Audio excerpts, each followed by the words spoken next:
In today's video, I'm going to be going over Ethereum to the US dollar, or ETHUSD. I'll give you an in-depth look into where I think price is headed next, whether we're going up or down, and the next trade I'm planning on taking on Ethereum to the US dollar. So if you're interested in hearing more about my thoughts of where I believe price is headed, then stay tuned because you're in the right place. Now before we get started, just a quick reminder, if you do like this video, do me a huge favor, click that subscribe and like buttons below. This helps me out a ton and I really appreciate all of your support. But with that, let's dive right in.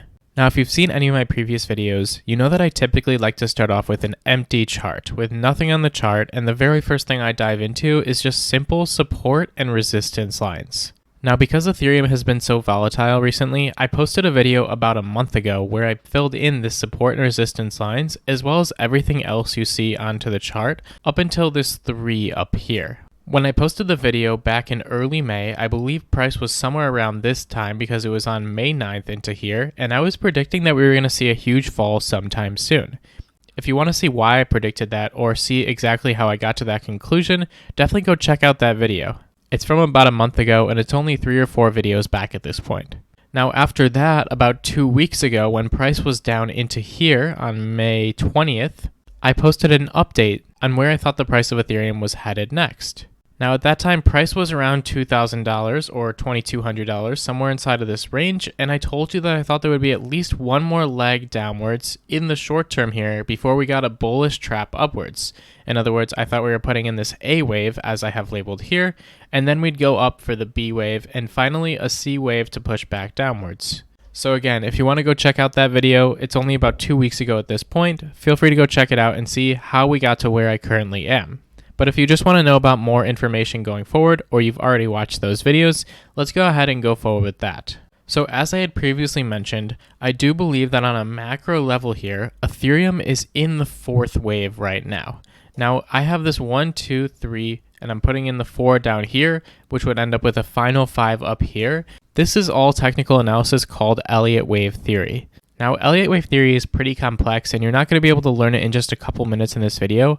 Again, I actually have a 10-part playlist on Elliott Wave Theory where you can learn more information about it. But just in case you're new here, I want to give you a quick 30-second summary on Elliott Wave Theory. Elliott Wave Theory essentially states that the market trends in these waves of 5s. So you can see that this white 1, 2, 3, 4, and then there's a white 5 that would come up there somewhere. That's our 5 wave on a macro level for Ethereum here. And it looks something like this. This is just a template 5 wave right here. Now after that 5 wave gets put in, a 3 wave move in the opposite direction, this ABC right here, is what comes after it. That's the general idea of Elliott Wave Theory. The only other small thing you need to know is that this is all forming waves within waves. So we have 1, 2, 3, 4, 5, 6, 7, 8 waves right into here. On a larger level, so on a higher time frame or more zoomed out, this is actually just forming that same 1, 2 structure again, and then the process continues over and over. These are not drawn to scale here, just wanted to fit them onto my chart, but it would look exactly like this original 1, 2, 3, 4, 5, but this 8 wave structure makes up the 1, 2. So that's a brief introduction to Elliott Wave Theory. Now where I believe we are right now, we had the 1, 2, we had our crazy move, which is our impulsive move, or our 3rd wave right here, which put us over $4,000, and now we're looking for that 4th wave correction. Now in a 4th wave, we have that same ABC that I was just showing you. So we have one move sharply downwards, which is the A wave, then we have some sort of B wave, which has a couple different options, which we'll dive into, and finally we have a C wave, which comes downwards somewhere below the A wave almost every time. Now as we dive into this, I'll show you different ways as to how we can predict where the bottom of the 4th wave will be, where the B wave will go up to, and where the C wave will end up finish, which is actually the same thing as where the bottom of the 4th wave will be. There are quite a few different rules and techniques we can use to make these sort of predictions, and I'll go over as many as possible to help me understand and get the best confluence into what spot I believe the bottom will be at. So let's dive into a smaller chart here and actually get into that. Now in an A wave in Elliott Wave Theory, which I believe is what we have right here from the top to the bottom, this A wave can either be 5 waves down, that 1, 2, 3, 4, 5, or 3 waves down. It can actually be an ABC. It depends on how deep the correction ends up going. So in something that's super sharp, we would expect it to actually be 5 waves instead of 3. And there are a couple other different factors at play as well. But again, I won't dive too deep into which option it can be and how we can choose which one we think it is. I do believe that we have a 5-wave structure right here, which means that on an overall level, we're going to have something called a zigzag, where the A is 5 waves, the B is 3 waves, and the C is 5 waves as well. So first off, let's verify the 5 waves in our A wave right here. And now if you've ever looked at Elliott Wave Theory before, I think this 5-wave move is actually pretty clear inside of this A wave right here. We have our 1 wave right here, which is the first push downwards. Then when we get this rebound up to here as our 2 wave, we have our strong and sharp 3rd wave, just like on that zoomed out scale. How our move from about $100 up above $4,000 is that 3rd wave because it's so sharp looking. We have the same thing here with a 3rd wave.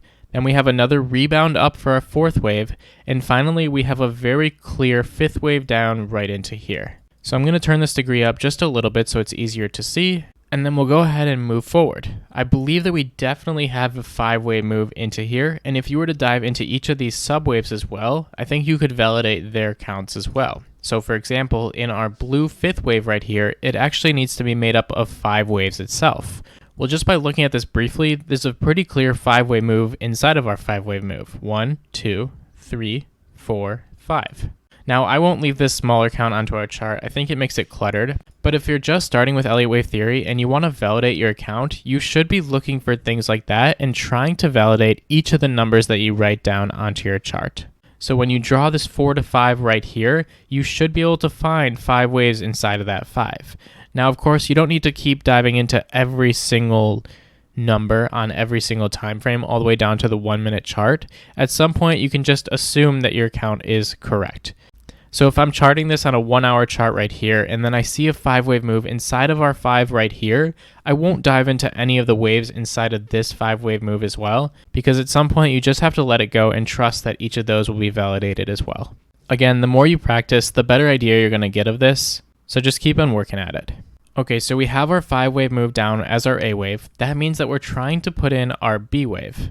Now, I originally told you that the B wave of a zigzag, which a zigzag starts with this 5-wave move down as the A, I originally told you that the B wave is 3 waves. However, there's actually a couple different options of the B wave, and as of right now, I'm not 100% sure which one we're looking at, so I'm going to give you a couple different choices. The first one is that it really is that 3-wave move that I was just talking about. And it looks like that originally was how it was going to play out, but now there's a couple different options that look just as valid. So that 3-wave move would have looked something like this, with our A wave as this first push up right here, our B wave as this next push downwards right here, and then we would have been looking for another C wave to look similar to this A wave right here, and put in a final move upwards, somewhere in this $3,400 range.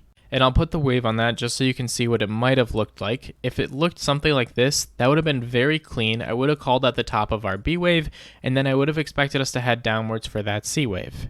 However, of course, we didn't get a C wave that looks something like this. We're actually getting more of sideways action into here.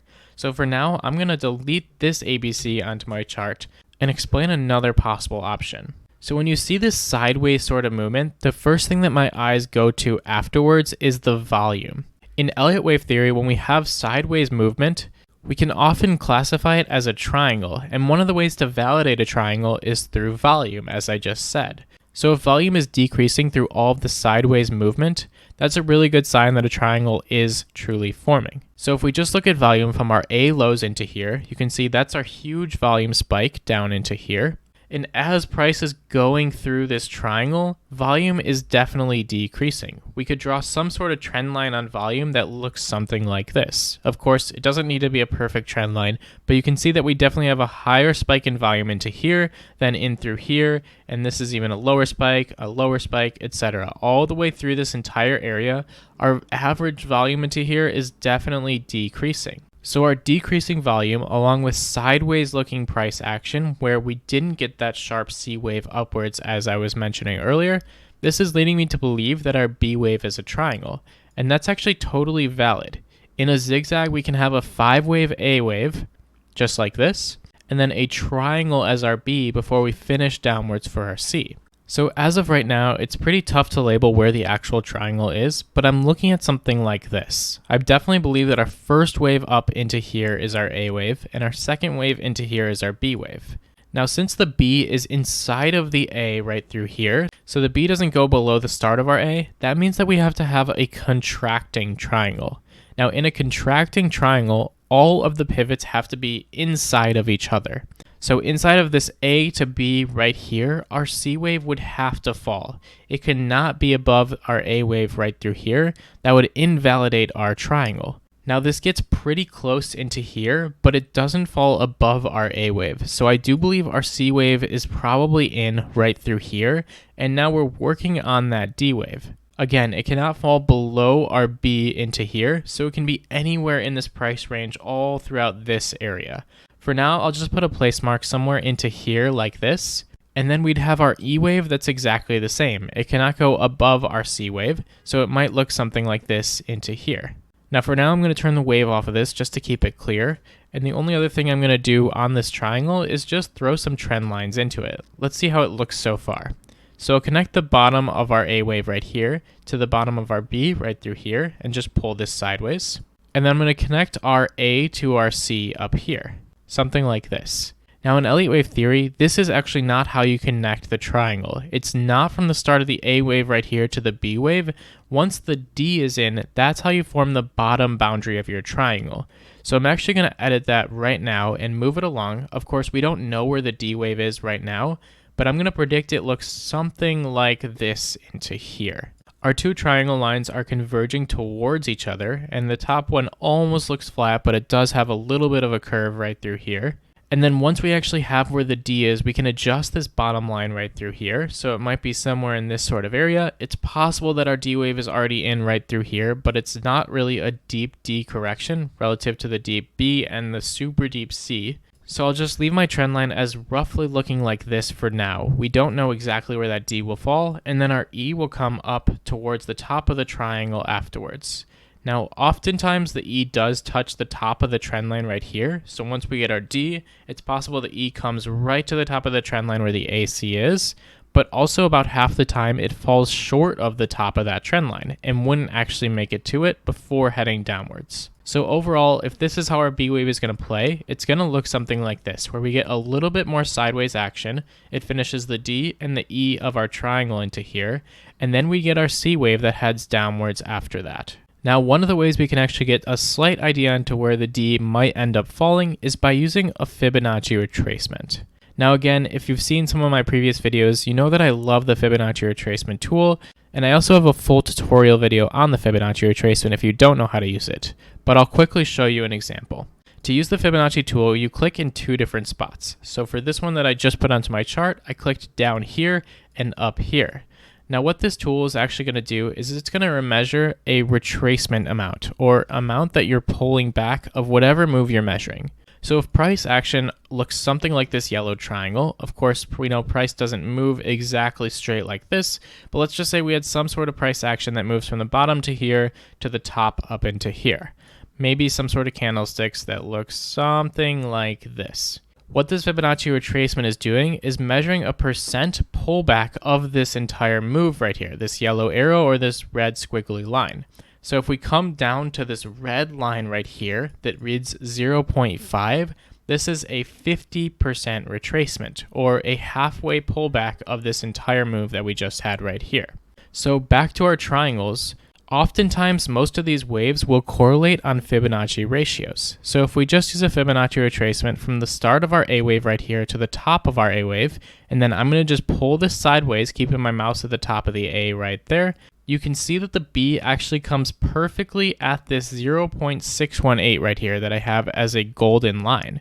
This is known as the golden ratio, or the golden pocket between the 0.618 and the 0.65. And it's one of my favorite zones to actually look for a retracement to come to. So the fact that this comes perfectly to it definitely shows some significance. So now let's do the same thing from our B to our C to help maybe predict where our D can come. Again, it doesn't have to come to this 0.618 perfectly. It could end up leveling on another Fibonacci retracement, but we'll just assume for now that it's going to come to that 0.618. So I pulled from the bottom here to the top here, And now you can see we actually have our line labeled decently well for where that 0.618 is. Now, of course, it depends when we get down to that. If it were to come down to it tomorrow, our parallel line would be somewhere over here. Or if we were to come down to it in a couple of days, then we actually have it perfectly. So I'll move my D over just a little bit into here, and I'll have this as my current prediction, right on our original trend line that we drew, which again is just a guess for now, but I do believe the D between about 2430 and 2460 seems pretty reasonable for a retracement for it. So that's what I'll look for on this D wave. And of course that would move our E over just a little bit, finishing our B somewhere over here. We'll pull this trend line outwards. Assume that the E comes to the top of the trend line, as I mentioned earlier, and then this would be what our B wave looks like. So next up, I'm going to use one of our Elliott Wave guidelines, which is measuring the retracement of the B wave in our ABC. Now in a zigzag, which is our 5-3-5 structure, or not necessarily 3 as our B, but that's typically what we call our zigzags, 5-3-5. The B wave, when it is a triangle, we expect it to retrace between 38.2% to 50%, or 0.382 to 0.5 on a Fibonacci retracement of the length of our A wave here. So to measure that, we're going to use our Fib retracement tool again from the top of our A to the bottom of our A right through here and pull it sideways. Now, as I said, we want it to be between the 382 and the 0.5. Somewhere inside of this zone right here is the most common spot for a B wave to fall when it does end up being a triangle. And you can see that we're perfectly inside of that box right here. So we're satisfying that guideline of Elliott Wave Theory. All of the pieces are lining up for this to be what ends up happening. So once again, I like to keep my chart clean. I'm going to delete that Fibonacci retracement, and I'm actually going to delete this box as well. We already have a general idea of where we're expecting our B wave, so there's no point in having that box in our chart and cluttering it. So the last thing we want to do here is predict where is that C wave going to go down to after that B wave finishes. Now in order to actually get an estimate on this, we're going to use one more tool, and it's called the trend-based Fib extension tool. Now this is actually going to measure the relative length of moves to each other. In other words, if we have one move that looks something like this and another one that looks something like this, we can use our trend-based Fib extension tool by clicking at the bottom and the top of this move, and now we've captured the length of this move inside of our mouse right here, and wherever we click next, we're measuring it relative to, and we'll click at the bottom of this yellow arrow right here. Now if this yellow arrow came up to this pink line, it would mean that our two arrows were exactly the same in length. This would be 100%. If this yellow arrow is all the way up to this 1.272, for example, it's 127.2% the length of this yellow arrow. So in Elliott Wave Theory, oftentimes the A and the C are equal in length. They measure 1-to-1 to each other. Another really common ratio between the A and the C is that they're 0.618 times the length of each other. And this often happens when the A ends up being too deep, something like this. So let's just see how that might look on our chart. I'll click at the top and bottom of our A wave right through here, and then the top of our potential B wave right into here, where we're predicting it. Now, as I said, that 1-to-1 is a really common spot. However, that would put our fourth wave all the way down here, around $200 on Ethereum. And I don't believe that's actually going to happen. I don't think we're going to see $200 Ethereum. That's an extremely far fall from where we are right now, and it would be an extremely far fall from over $4,000 back towards $200. And more importantly, if this is our fourth wave right here, that would be an extremely deep fourth wave where our 2 is about $82 into here, up to 4,000, all the way back down to 200. Just doesn't make sense for a fourth wave. So let's use that secondary target that I just mentioned, and that has our fourth wave falling around $1,200 into here. And you can also see that I have this $1,400 line right through here, which was a key support and resistance line. So all I'm going to do right now is put a box between these two potential zones right here. This is a little bit of confluence so far of to where our fourth wave might end up coming afterwards. And now I'm going to delete that trend-based Fib extension tool. The other thing I'm going to look at to predict this fourth wave into here is pulling a Fibonacci retracement from the bottom to the top of our third wave. Now for a fourth wave, we typically expect it to fall between that same 0.382 to 0.5 range. So let's pull a Fib retracement onto this here. And as I said, this is actually the most common zone for a fourth wave to fall into, in this 0.32 to 0.5 range. And actually, as fourth waves tend to fall below this golden zone, they do become pretty unlikely. Now we've already had our A wave wick perfectly onto this 0.618 right here. So at this point, it doesn't look too crazy to think that we're going to fall below it because I don't believe that our correction is going to end right there. Now, one thing to note as we're zoomed out here is that if the fourth wave falls below the top of our 1 right here, which is that 1410 support, it actually turns our overall structure into a diagonal. When the fourth goes below the 1, we no longer have an impulse in Elliott Wave Theory, we have a diagonal. Now, it doesn't change too much for now. It will change where our fifth wave prediction ends up being, but one thing we know is that in a diagonal, we can use a Fibonacci retracement from the start of the 1 wave back here to the top of the 3rd wave and expect our 4th wave to come down to that same golden zone as I was just talking about. So I'm going to pull my Fibonacci retracement from the bottom of the 1 right into here to the top of our 3rd right through here. And so that same golden zone, the 0.618 to 0.65, we'd be coming just below it for our 4th wave. So it is a little bit deep to predict all the way down into here. And maybe price will end up falling inside of this golden zone and bottom around 1550 into here. But I wouldn't be surprised if we do fall down into that low $1,200 range. So let me zoom back in and clean this up just a little bit. I'm going to remove this arrow on my chart and I'm going to remove the overall Fibonacci retracement. And that's where I believe price currently is for Ethereum. I think we've got a little bit more of sideways action into here to finish our B wave, and then I do think we're going to get one more push downwards into this $1,200 to $1,400 range to finish our correction on Ethereum.